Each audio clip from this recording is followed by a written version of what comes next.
Hello everyone, and welcome back to our channel, where we unpack the biggest stories shaping South Africa and beyond.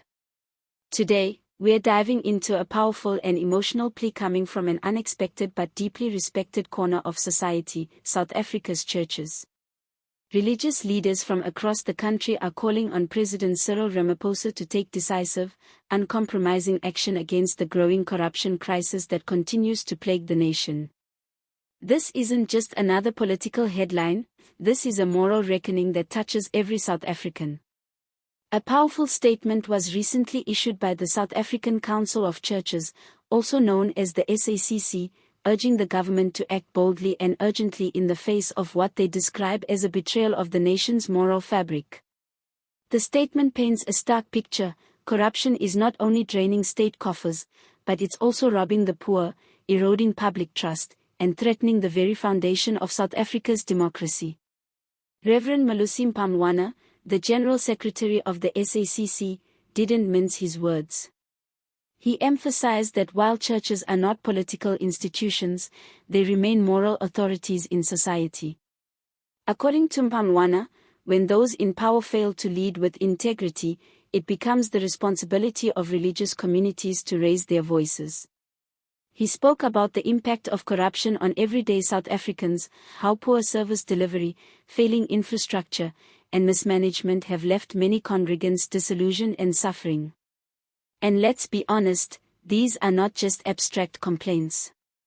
South Africans see it every day, in broken municipal services, in the collapse of state-owned enterprises, in the absence of basic accountability. And it's not just about big-ticket scandals like state capture. It's the everyday bribery, the tender fraud, the embezzled funds that were supposed to build homes, schools, or clinics. The church's call comes at a time when public frustration is reaching a boiling point. New reports continue to emerge about irregularities in local municipalities and serious misconduct within key state-owned entities. Despite President Ramaphosa's pledge to clean up the rot, especially after the high-profile revelations from the Zondo Commission, progress has been slow, sporadic, and at times, painfully symbolic. Many of the major figures implicated in corruption scandals still walk free. For the public, it feels like accountability only exists in speeches and press briefings. The churches are demanding real, tangible change. They've laid out several key actions they believe the government must take immediately. First and foremost, they're calling for the swift and public prosecution of individuals involved in state capture. These are not just requests for justice, they are warnings that failure to act could destabilize the country further. They're also pushing for greater protection of whistleblowers. In South Africa, whistleblowers often face threats, harassment, and even violence. Remember Babita Deokaran, a public servant who was assassinated for exposing corruption in Gauteng's health department. Her case became a chilling reminder of the risks taken by those trying to do the right thing. The churches want to see real safeguards and support systems in place to protect these heroes. Another urgent demand: more transparency in government procurement processes. This is where corruption often festers. Bloated contracts, fake companies, insider deals, it all happens in the shadows. The SACC believes transparency could be a game-changer in restoring public confidence and deterring would-be criminals. So, what has the presidency said in response? According to spokesperson Vincent Magwenya, President Ramaphosa appreciates the concerns raised by church leaders and remains committed to fighting corruption at all levels of government. But let's be honest, words aren't enough anymore. South Africans want to see arrests, trials, convictions. They want to see the looted billions returned and justice served. The timing of this appeal is also significant. We are just over a year away from the 2026 national elections. Faith-based organizations, which represent millions of citizens, are gearing up to play a more active role in holding leaders accountable.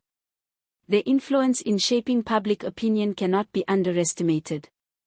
In communities across the country, pastors, priests, imams, and other spiritual leaders are often more trusted than politicians. That trust gives them the power to mobilize, to educate, and to demand better from those in office. This moment isn't just about corruption, it's about moral leadership. The churches are reminding South Africa that integrity, justice, and compassion aren't political buzzwords, they are national values that must be defended. And if the government won't lead with courage, then civil society, faith groups, and ordinary citizens must step up. Let's not forget, the fight against apartheid was won not just through political action, but through moral conviction. Churches were central to that struggle. And now, as South Africa faces a new kind of enemy, an internal decay that threatens the future of its democracy, the churches are once again raising their voices. Now more than ever, we need leadership that doesn't just talk about ethics, but lives by them. That doesn't just acknowledge the problem, but acts decisively to fix it.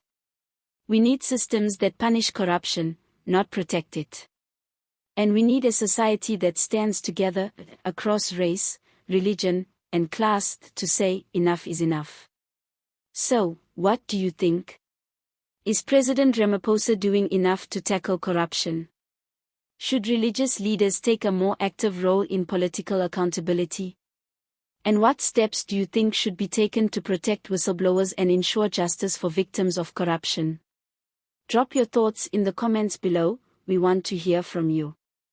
Don't forget to like this video if you found it insightful, subscribe for more political analysis and social commentary, and hit that notification bell so you never miss an update.